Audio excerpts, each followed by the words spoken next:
تجلیات نبوت پارٹ 20 اعوذ باللہ من الشیطان الرجیم بسم اللہ الرحمن الرحیم 12 نقیب بیعت مکمل ہو چکی تو رسول اللہ صلی اللہ علیہ وسلم نے لوگوں سے طلب کیا کہ وہ اپنے آپ میں سے 12 نقیب پیش کریں جو اپنی قوم کے نگران اور ان کے معاملات کے ذمہ دار ہوں گے۔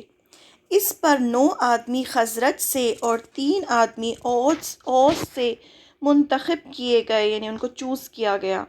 خزرج کے نقبہ کے نام یہ ہیں: سعد بن عبادہ بن دلیم، اسب بن زرارہ بن عدس، سعد بن ربیع بن عمرو، عبداللہ ابن رواحہ بن ثعلبہ، رافع بن مالک بن عجلان، برا بن مرار بن صخر، عبداللہ ابن عمرو بن حرام، عبادہ بن صامت بن قیس، منذر بن عمرو بن خنیس رضی اللہ عنہم اجمعین۔ اوس کے نقبہ کے نام یہ تھے۔ نقبہ مینس ان کے جو ریپرزنٹ کریں گے اپنے اپنے گروپس کو، ان کو نقبہ کہا گیا۔ اسید بن حضیر بن سماک، سعد ابن خیثمہ بن حارث، رفاع بن عبد المنذر بن زبیر، اور کہا جاتا ہے کہ ابو الہیثم بن التیہان۔ جب ان کا انتخاب یعنی ان کو چوز کر چکے تو رسول اللہ صلی اللہ علیہ وسلم نے فرمایا، آپ لوگ اپنی قوم کے جملہ معاملہ کے خلیف ہیں، جس طرح حواری عیسیٰ علیہ السلام کی طرف سے خلیف ہوئے تھے۔ میں اپنی قوم یعنی مسلمانوں کا خلیف ہوں۔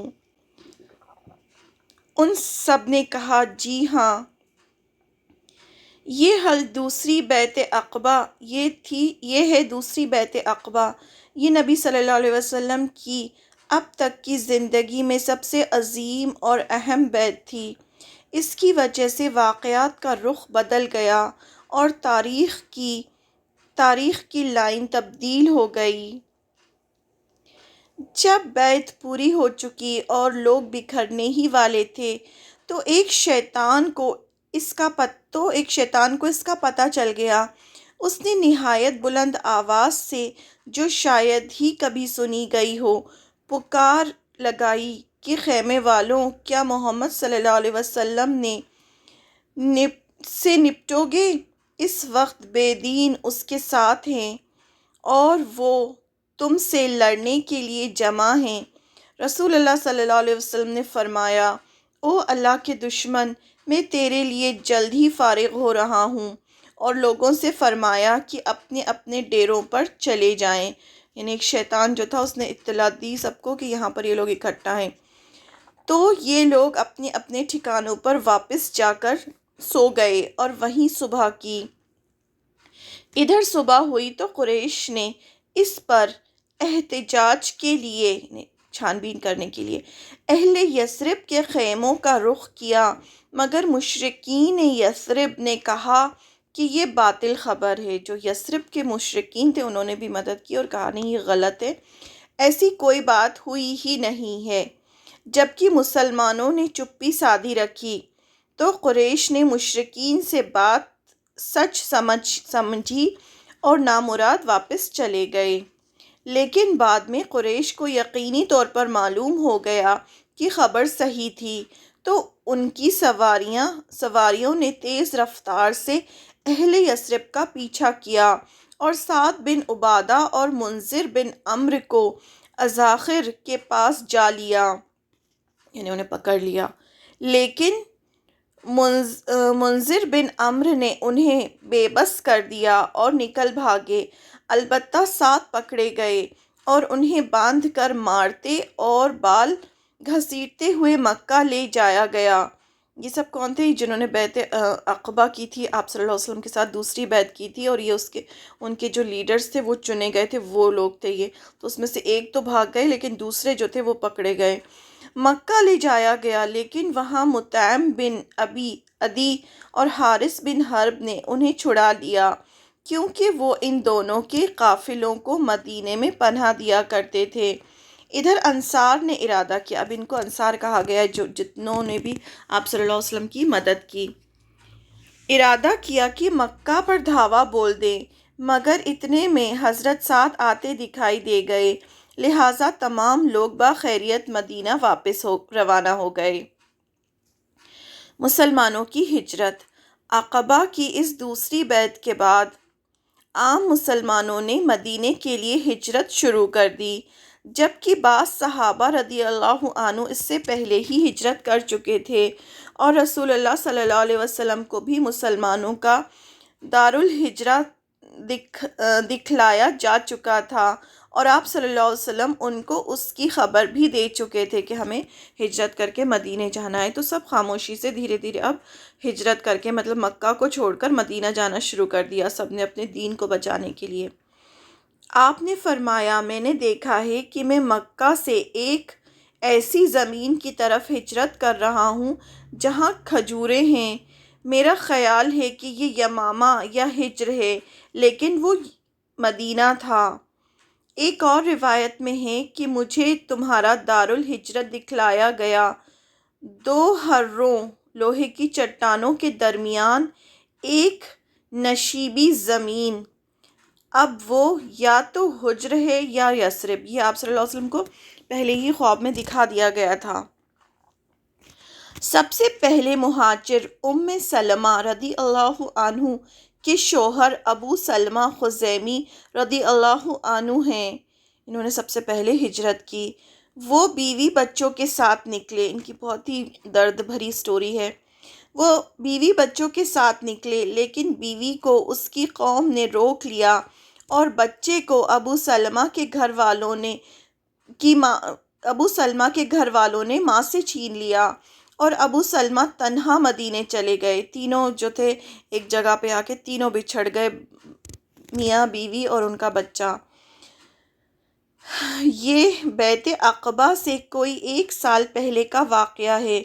پھر کوئی سال بھر بعد ان لوگوں نے بیوی کو چھوڑ دیا اور ابو سلمہ سے آ ملی۔ ان کی بہت بڑی سٹوری ہے، اس میں بہت شارٹ میں انہوں نے دیا ہے یہاں پر۔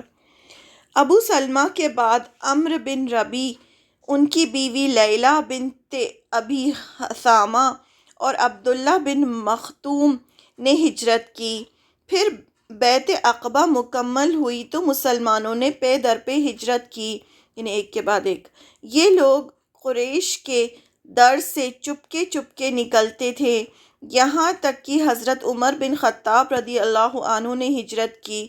وہ قریش کو چیلنج دیتے ہوئے دبنگ اور دھل نکلے، مطلب بالکل بہادری سے نکلے وہ، لیکن کسی کو ان کے سامنے آنے کی جرأت نہ ہوئی۔ وہ 20 صحابہ کے ساتھ مدینہ تشریف لائے۔ غرض مسلمانوں نے مدینہ ہجرت کی۔ عام مہاجرین حبشہ بھی مدینہ آ گئے، جو حبشہ گئے تھے پہلے ہجرت کر کے وہ بھی مدینہ چلے گئے۔ مکہ میں صرف ابو بکر، علی، صہیب اور زید بن حارثہ رضی اللہ عنہم اجمعین باقی رہ گئے، یا پھر وہ کمزور مسلمان جو ہجرت کی طاقت نہیں رکھتے تھے، باقی سب نے ہجرت کر لی اور وہ مدینہ چلے گئے جتنے بھی مسلمان ہوئے تھے۔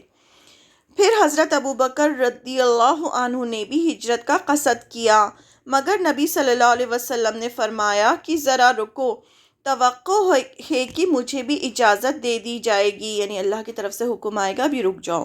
حضرت ابوبکر رضی اللہ عنہ نے کہا، میرے ماں باپ آپ پر فدا، آپ کو اس کی توقع ہے؟ فرمایا ہاں۔ تو ابوبکر رضی اللہ عنہ رک گئے تاکہ رسول اللہ صلی اللہ علیہ وسلم کے ساتھ سفر کریں۔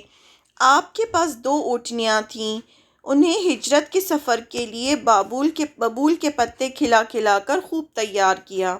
حضرت ابوبکر صدیق رضی اللہ عنہ 2 اونٹنیوں کو تیار کر رہے تھے ہجرت کے لیے۔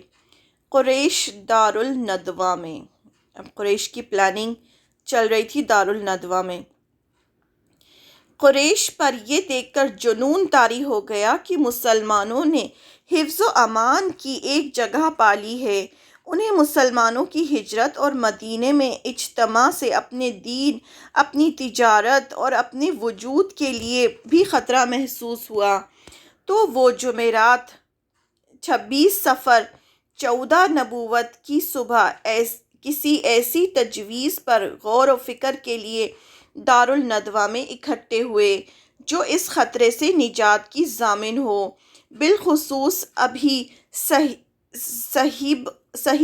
صاحب دعوت رسول اللہ صلی اللہ علیہ وسلم مکہ ہی میں تھے، اور صبح شام میں ان کے بھی نکل جانے کا اندیشہ تھا۔ اس اجتماع میں سرداران قریش کے تقریباً تمام نمایاں چہرے موجود تھے۔ ابلیس بھی نجد کے ایک شیخ جلیل کی صورت میں اجازت لے کے شریک ہوا۔ اب یہاں بس آدمی کی شکل لے کے ابلیس بھی بیٹھا تھا ان کی محفل میں۔ اہل اجتماع پر اصل قضیہ پیش کیا گیا تو ابو الاسود نے کہا، ہم اسے اپنی زمین سے نکال دیں اور اپنا معاملہ درست کر لیں، پھر ہمیں اس سے کوئی واسطہ نہیں کہ وہ کہاں گیا، مطلب ہم بس اس کو نکال دیتے ہیں اور سب ہمارا کام ختم ہو جائے گا۔ اب یہ شیطان بول رہا ہے۔ شیخ نجدی نے کہا، تم دیکھتے نہیں اس کی بات کتنی عمدہ اور اس کے بول کتنے میٹھے ہیں، اور وہ کس طرح لوگوں کا دل جیت لیتا ہے، لہٰذا جب وہ یہاں سے نکلے گا تو کچھ تعجب نہیں کہ وہ عرب کے کسی قبیلے کے یہاں ٹھہرے اور لوگ اس کے گرد اکٹھا ہو جائیں، پھر وہ ان کی مدد سے تمہارے علاقے میں تم پر چڑھ آئے اور تمہارے ساتھ جیسا سلوک کرے، کوئی اور تجویز سوچو، یعنی اس کو جانے مت دو اتنی آسانی سے۔ اس پر ابو البختری نے کہا، اسے قید کر دو اور باہر سے دروازہ بند کر دو، یہاں تک کہ اس کا بھی وہی انجام ہو جو اس سے پہلے موت کی شکل میں دوسرے شعراء کا ہو چکا ہے۔ شیخ نجدی نے کہا، اب یہ شیطان ہے جو بول رہا ہے، واللہ اگر تم لوگوں نے اسے قید کر دیا تو یہ بات اس کے ساتھیوں تک ضرور پہنچ جائے گی، اور وہ اسے اپنے باپ اور بیٹوں سے بھی زیادہ مانتے ہیں، لہٰذا کچھ بعید نہیں کہ وہ دھاوا بول کر اسے تم سے نکال لے جائیں، پھر اس کی مدد سے اپنی تعداد بڑھا کر تمہیں مغلوب کر دیں، یعنی وہ تمہیں اٹھا لے بھی جائیں گے تمہاری قید سے، اور بعد میں تم پر اٹیک بھی کریں گے، لہٰذا کوئی اور تجویز سوچو، یعنی کوئی اور پلان بناؤ۔ اب طاغوت اکبر ابو جہل نے کہا، طاغوت اکبر یعنی بہت بڑا جو شیطان تھا، ابو جہل جو تھا ان کا سردار، اس نے کہا، اس کے بارے میں میری ایک رائے ہے، میں دیکھتا ہوں کہ اب تک تم لوگ اس پر نہیں پہنچے۔ وہ رائے یہ ہے کہ ہم ہر قبیلے سے ایک مضبوط صاحب نسب اور بانکا جوان منتخب کریں، پھر ہر ایک کو ایک تیز تلوار دیں، اس کے بعد سب کے سب اس شخص کا رخ کریں اور اس کی طرح یک بارگی یعنی ایک ہی بار میں تلوار مار کر قتل کر دیں، جیسے ایک ہی آدمی نے تلوار ماری ہو، اس طرح اس کا خون سارے قبائل میں بکھر جائے گا اور عبد مناف ساری قریش سے جنگ نہ کر سکیں گے، اس لیے دیت خون بہا لینے پر راضی ہو جائیں گے۔ یہ ہوتا تھا کہ اگر کسی قبیلے والے کو مار دیا جاتا تھا تو اس کا پھر دیت ہوتی تھی، خون بہا کہا جاتا تھا، اس سے وہ دے دیا جاتا تھا یا بدلہ لیا جاتا تھا۔ تو اب وہ کہہ رہے ہیں کہ اگر ہم سارے قبیلے والے مل کر ایک ایک آدمی جو ہے مل کر انہیں مارے گا تو وہ کس کس سے لڑیں گے، تو پھر وہ خاموشی سے خون بہا لے لیں گے، مطلب جو بنو ہاشم ہے، اور لے کے خاموش ہو جائیں گے۔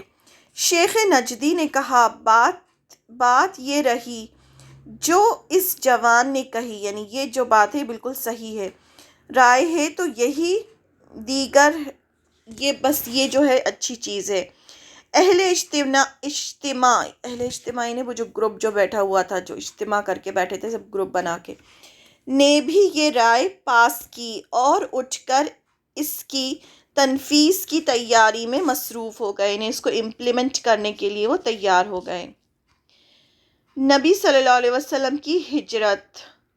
قریش کی تدبیر اور اللہ سبحانہ وتعالیٰ کی تدبیر۔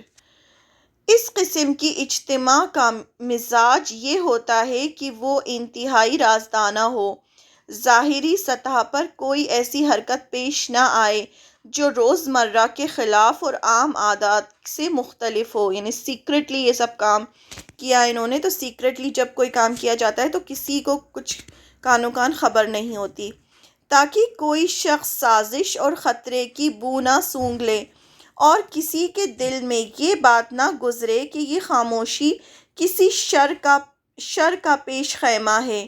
یہ قریش کا مکر تھا، لیکن انہوں نے یہ مکر اللہ سبحانہ وتعالیٰ کے مقابلے میں کیا تھا، اس لیے انہیں اللہ نے اس طرح نامراد کیا کہ وہ سمجھ بھی نہ سکے۔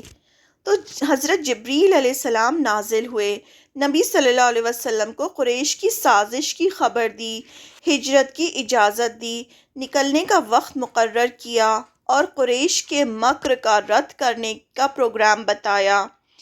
فرمایا، جس بستر پر آپ سویا کرتے ہیں آج کی رات بستر پر نہ سوئیں۔ ادھر ٹھیک دوپہر کے وقت جب لوگ اپنے گھروں میں آرام کیا کرتے ہیں، رسول اللہ صلی اللہ علیہ وسلم ابو بکر صدیق رضی اللہ عنہ کے گھر تشریف لے گئے اور ان کے ساتھ ہجرت کا پروگرام طے کیا۔ تو دونوں سواریوں کے سامان نہایت تیزی سے تیار کیا گیا اور عبداللہ بن اریقط لیثی سے، جو ابھی تک دین قریش پر ہی تھا، یہ بات طے کی گئی اور عہد اور پیمان لیا گیا کہ وہ اجرت پر ان کو مدینہ لے جائیں گے، یعنی انہیں ہم پیسے دیں گے اور وہ ہم دونوں کو مدینہ لے جائیں گے۔ لیکن یہ شخص جو تھا ابھی مسلمان نہیں ہوا تھا، لیکن اس سے وعدہ لیا گیا۔ یہ شخص راستوں کا بڑا ماہر تھا، اسے بتایا گیا کہ وہ 3 رات کے بعد جبل ثور کے پاس آئے۔ اس کے بعد رسول اللہ صلی اللہ علیہ وسلم واپس آ کر اپنے روزمرہ کا کام میں حسب عادت اس طرح لگ گئے کہ کسی کو محسوس تک نہ ہوا کہ قریش کی قرارداد سے بچنے کے لیے آپ ہجرت کی یا کسی اور کام کی تیاری کر رہے ہیں۔ رسول اللہ صلی اللہ علیہ وسلم کی عادت تھی کہ آپ نماز عشاء کے بعد شروع رات میں سو جاتے اور آدھی رات کے بعد گھر سے نکل کر مسجد حرام تشریف لے جاتے، وہاں تہجد کی نماز پڑھتے۔ اس رات آپ نے حضرت علی رضی اللہ عنہ کو اپنے بستر پر سلا دیا اور بتایا کہ تمہیں کوئی ضک نہ پہنچے گا، یعنی تمہیں کوئی تکلیف نہیں ہوگی۔ تو جب عام لوگ سو گئے اور رات پرسکون ہو گئی تو سازشی حضرات نے چپکے سے آ کر آپ صلی اللہ علیہ وسلم کا گھر گھیر لیا۔ حضرت علی بن ابو طالب رضی اللہ عنہ کو آپ صلی اللہ علیہ وسلم کے بستر پر آپ کی سبز حضرمی چادر اوڑھ کر سوئے ہوئے دیکھا تو سمجھا کہ محمد صلی اللہ علیہ وسلم ہیں، تو وہ غرور اور تکبر سے مٹکنے لگے اور اپنی گھات میں بیٹھ گئے کہ جب آپ اٹھیں گے اور باہر نکلیں گے، تہجد کے لیے جب آپ چاہتے تھے آدھی رات کو باہر نکلیں گے تو وہ سب آپ پر ٹوٹ پڑیں گے۔ اور یہ اللہ سبحانہ وتعالیٰ کی طرف سے قریش کے مکر کا جواب تھا۔ فرمایا، سورہ انفال میں اللہ تعالیٰ نے اس کے بارے میں فرمایا، اور جب کفار آپ کے خلاف مکر کر رہے تھے تاکہ آپ کو قید کر لیں یا قتل کر دیں یا نکال باہر کریں، اور وہ دو داؤ چل رہے تھے اور اللہ بھی داؤ چل رہا تھا، اور اللہ سب سے بہتر داؤ والا ہے، یعنی اللہ کے مقابلے میں وہ اپنا داؤ کھیل رہے تھے۔ رسول اللہ صلی اللہ علیہ وسلم اپنا گھر چھوڑتے ہیں۔